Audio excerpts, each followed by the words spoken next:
So in the last two videos, we looked at this $130 iPhone 17 Pro Max. The box was full of red flags, and when we actually got to touch the phone, it too was just a cheap Android phone pretending to be an iPhone 17 Pro Max.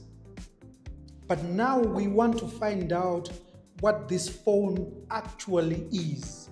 Because according to the phone itself, it has 1 terabyte of storage and 16 gigabytes of RAM, which would make it one of the most powerful phones for $130 ever made. So today we're going to be testing that. So the first thing I did was install some apps that normally expose fake phones like these, because these apps usually read directly the hardware of the phones. But interestingly, at first glance, the apps actually believed this phone. They believed the 1 terabyte of storage, and they believed the 16 gigabytes of RAM.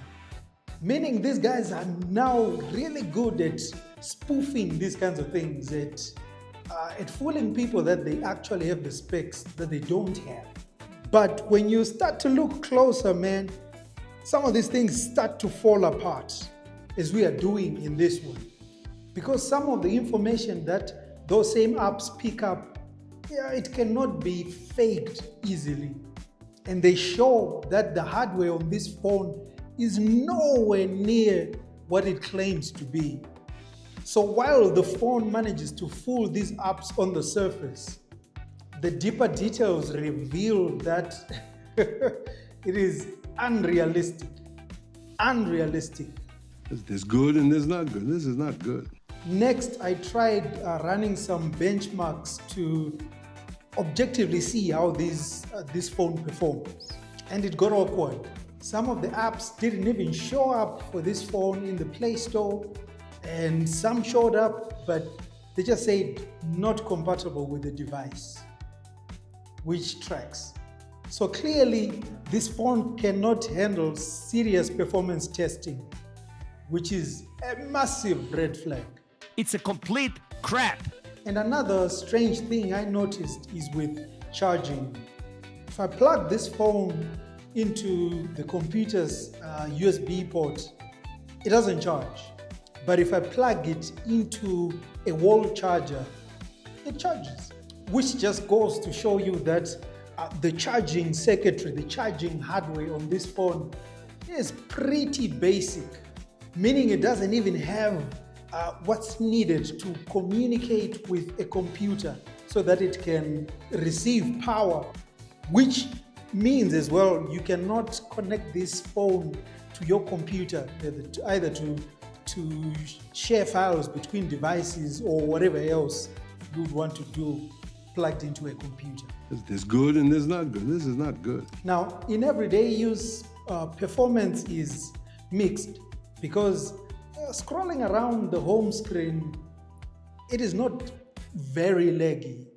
However, opening apps takes time.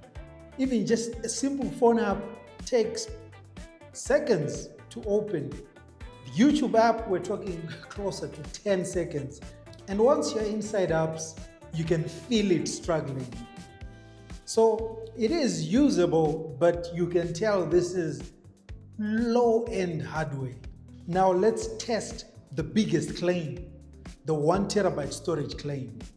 So I downloaded two 1.5 gigabyte video files and one 700 megabyte file, which means a total of about 3.7 gig. Then I copied those same files into another folder. And after doing that, the phone reported about 13 gigabytes used out of 1 terabyte, which still looks believable. So I tried copying the same files again. And that's when the phone completely exposed itself. It immediately showed a message, "No enough storage." Then a notification appeared saying, "Insufficient internal available storage." So clearly, this phone does not have 1 terabyte of storage. That number is completely fake. Guys, lying with you have 1000 gigabytes when you shipped just 16. 1000 multiple 16. No, man. It's a complete crap. Now, let's test the camera. Now, don't adjust your settings because this is exactly what the video coming out of this phone looks like. Now, one. Every day, millions of moments travel through the air. A call home, a payment made, a lesson learned, a life saved. But behind each moment is something steady, something quiet, unseen, unshaken, powering connection, supporting lives. This is Econet Infraco, Zimbabwe's largest private infrastructure group, comprising towers, power, and real estate. We build and operate the essential systems that hold the country together with scale, certainty, and purpose. We bring together 3 powerful engines of progress under one roof. Towers that carry the signal, clean energy that keeps it alive, and foundations that hold it all in one place. Because behind every connection, every transaction, every step forward, there's a quiet force. Econet Infraco, built for resilience, designed for growth. The back of the phone shows multiple lenses, just like a real iPhone. But there's a simple way to test this.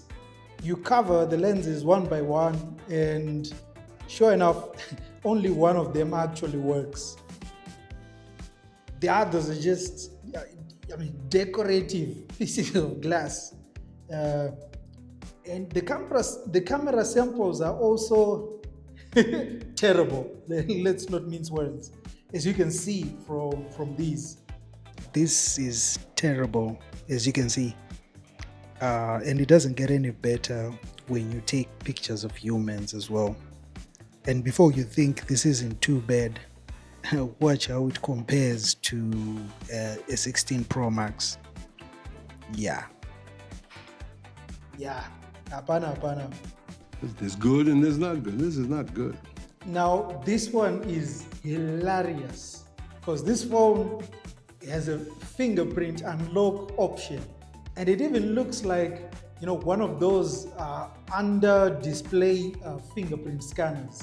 So I registered my fingerprint, I locked the phone, unlocked it with my thumb, works perfectly.